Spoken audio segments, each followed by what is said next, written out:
வைக்கவில்லை? இதுதான் குழப்பம் ஏற்பட்டது. ஏன் பொதுவில் வைக்கவில்லை? வர வேண்டும். இது நீங்கள் உள்ளே வந்ததன் காரணமாக தான் இதை ஏன் பொதுவில் வைக்கவில்லை? அப்போது நீங்களும் காத்து நீங்கள் உபயோகித்தது எங்களுக்கு பிரச்சனை கிடையாது.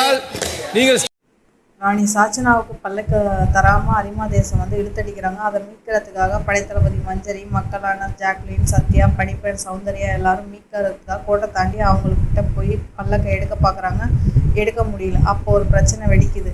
அந்த பிரச்சனையப்போ முத்து வந்து அரிமா தேசத்து மக்களான முத்து இந்த பக்கம் வராரு. கோமகள் நாட்டில் வந்து இங்கே வந்து ஓடி விளையாண்டுட்டு இருக்காரு. எங்கள் நாட்டுக்கு எப்படி நீங்கள் அத்துமீறி வரீங்க, அது மாதிரி நான் வரேன்னு சொல்லிட்டு இந்த பக்கம் வராரு. அதை வந்து தர்ஷிகா பிடிக்க போகிறாங்க. அவர் திருப்பி அவங்க நாட்டுக்கு போயிடுறாரு. ஏன்டா நீ எங்கள் நாட்டுக்கு வந்த அப்படின்னா, நீங்கள் மட்டும் அத்துமீறி வரலையா, அதனால தான் நானும் வந்தேன் அப்படிங்கிறாரு. இது ஒரு பிரச்சனை வெடிக்குது. அப்புறம் கொஞ்ச நேரம் கழித்து 2 நாடுகளும் சமாசத்துக்கு வரலாம் அப்படின்னு சொல்லிட்டு என்ன செய்யலாம் அப்படின்னு பேசுகிறப்ப முத்து ஒரு யோசனை சொல்கிறாரு. இந்த நடுவில் கோட்டு பகுதியில் இந்த பக்கம் 2 காலும் அந்த பக்கம் 2 காலையும் பல்லக்க வச்சிடலாம். உடனே தீபக் வந்து இது பொது சொத்து, நாங்கள் இங்கே கொண்டு வந்து வச்சிட்றோம் அப்படிங்கிற மாதிரி சொல்ல வராரு. உடனே ராணவ் வந்து என்ன சொல்கிறாரு, அப்படின்னாலும் அந்த கோட்டை தாண்டி வந்தது தவறு, அவங்க அதுக்கு ஒரு தண்டனை கொடுக்கணும். அதுக்கு என்ன தண்டனைனா ஒழுக்கம் விருப்பம் தரலாம், ஒழுக்கம் உயிரினும் ஓம்பப்படும்ங்கிற இந்த குறளை சொல்லுங்கள், யார் யார் தாண்டி வந்தாங்களோ அப்படிங்கிறாங்க. உடனே தீபக் வந்து இதை வந்து மஞ்சரி கிட்ட சொல்கிறாரு. மஞ்சரி வந்து என்ன சொல்கிறாங்க, இப்போ நீங்கள் அதை பொது சொத்துன்னு எப்படி சொல்கிறீங்கல்ல, அப்போ ஏன் அதை களவாடிட்டு போனீங்க?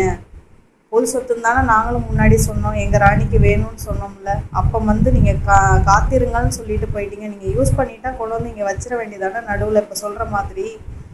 அப்போ அந்த பொது சொத்தை களவாடினது தவறுன்னு நீங்கள் சொல்லுங்கள், நாங்களும் குரலை சொல்ல தயார் அப்படிங்கிறாங்க மஞ்சரி. அப்போ வந்து முத்து வந்து ஃபஸ்ட் ஆளாக அவர் வந்து அந்த குரலை சொல்கிறாரு. ஏன்னா அவரும் அரிமா தேசத்துலேருந்து கோமகள் நாட்டை உள்ளார போனார், அதனால் அவர் சொல்கிறாரு. அதை சொல்லி முடித்ததும் வந்து தீபக் திருப்பியும் கேட்குறாரு, சொல்ல ரெடியாக இருக்கீங்களா அப்படின்னு கேட்குறாரு.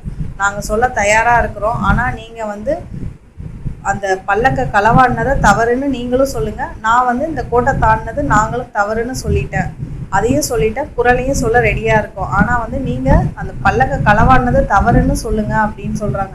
நாங்கள் எங்கே களவாடணும், நாங்கள் யூஸ் பண்ணாதானே செஞ்சோம், யூஸ் பண்ணிவிட்டு கொண்டு வந்து வச்சிருக்கணும்ல, நீங்கள் அப்படி பண்ணலையே, அது காத்திருங்கள்ல சொன்னீங்க, அப்போ நீங்கள் அதை களவாடி இருக்கீங்கன்னு தானே அர்த்தம், உங்கள்கிட்டே வச்சுக்கிட்டீங்கல்ல, அதை நீங்கள் தவறுன்னு சொல்லுங்கள் அப்படிங்கிறாங்க. தீபக் சொல்லவே மாட்டேங்கிறாரு. இந்த பிரச்சனை ஒரு வெடித்து அதுக்கப்புறம் ராணி எனக்கு பல்லக்கே தேவையில்லை, நான் இந்த இடத்த விட்டு நகரப்போவதும் இல்லைன்னு கோவமாக போய் உட்காந்துடுறாங்க.